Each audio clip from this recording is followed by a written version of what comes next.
Bonjour, donc je suis le docteur Jacques Jonas, je suis neurologue au CHU et également membre de l'équipe de recherche neurosciences et systèmes de la cognition au sein du CRAN à Nancy.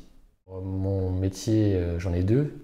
Le premier, c'est être médecin neurologue au sein du CHU et je suis spécialisé dans le traitement de l'épilepsie. Et mon deuxième, c'est que je suis chercheur en neurosciences dont le but est de mieux comprendre les mécanismes du cerveau. Donc pour devenir médecin-chercheur, il faut faire ce qu'on appelle un double cursus, c'est-à-dire à la fois faire un cursus médical et obtenir le doctorat en médecine, et également faire un cursus recherche avec un master en sciences et ensuite une autre thèse qui est une thèse de sciences. Donc généralement, les médecins-chercheurs commencent par faire leur cursus médical et obtiennent leur doctorat en médecine. Et donc, dans un second temps, ils vont vers un cursus recherche et pour obtenir finalement une thèse de sciences.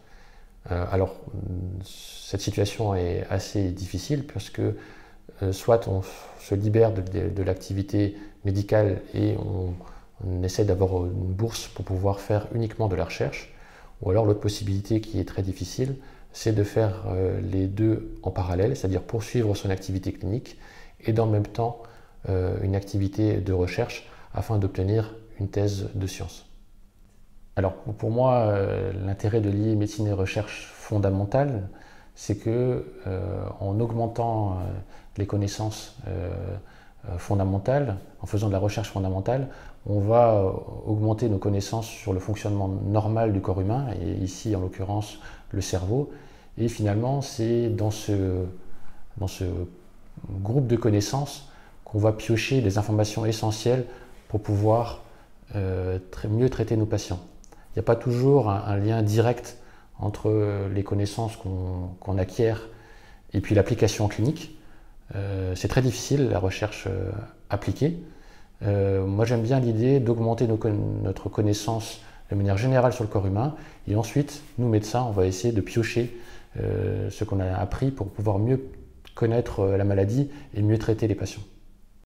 Alors, ma recherche, ce qui est particulier pour un médecin, c'est que ma recherche, elle vise à mieux comprendre le fonctionnement normal du cerveau et pas forcément son côté pathologique ou alors de manière un peu plus secondaire. Donc, j'essaie de mieux comprendre comment le cerveau humain reconnaît les visages. C'est une recherche qui est très importante. Pourquoi? Parce que une grosse partie du système visuel dans le cerveau, de la partie du cerveau qui s'occupe de voir le monde, a comme fonction de reconnaître les visages. Pourquoi? Parce que c'est notre manière la plus simple et la plus évidente pour reconnaître nos congénères, nos amis, nos collègues, nos familles, nos membres de la famille. Nous utilisons l'enregistrement de l'activité électrique du cerveau pour pouvoir mieux comprendre la reconnaissance visuelle, notamment la reconnaissance des visages. Pourquoi? Parce que le cerveau est un organe qui utilise l'activité électrique. Cette activité électrique peut être enregistrée par des électrodes. Donc nous avons deux méthodes différentes. La première qui est l'électroencéphalographie, qui est le fait de poser des électrodes sur le crâne, qui permet d'enregistrer l'activité électrique du cerveau qui est juste en dessous. Cela peut se faire chez des patients ou chez des sujets sains, non pathologiques. L'utilisation de la stéréoélectroencéphalographie, c'est-à-dire des électrodes qui cette fois-ci sont implantées directement dans le cerveau de patients épileptiques.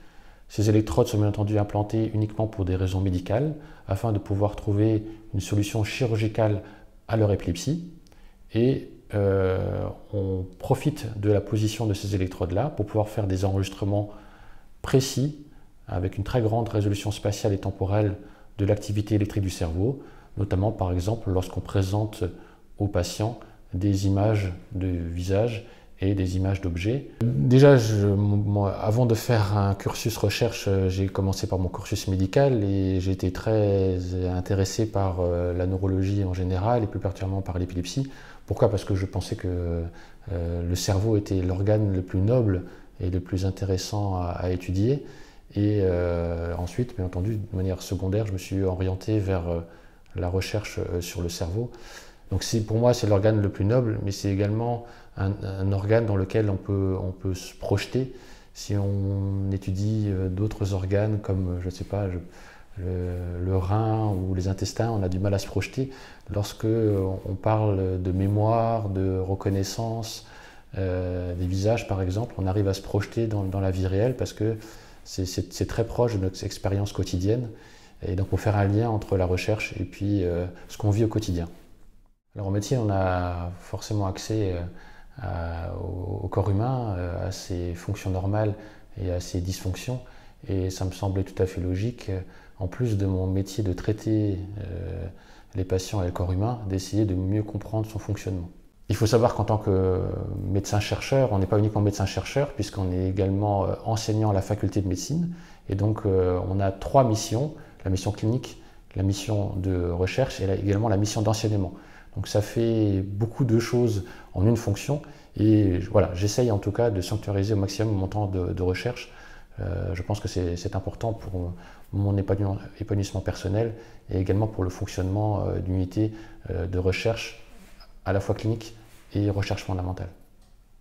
Moi je suis très attaché, malgré le fait que la clinique nous prenne énormément de temps et c'est bien normal, les patients ont besoin de nous, je suis toujours très attaché à sanctuariser un temps dédié à la recherche, parce que c'est ma passion, parce qu'on a une équipe derrière nous, parce qu'il faut qu'on augmente nos connaissances pour pouvoir essayer de mieux traiter nos patients.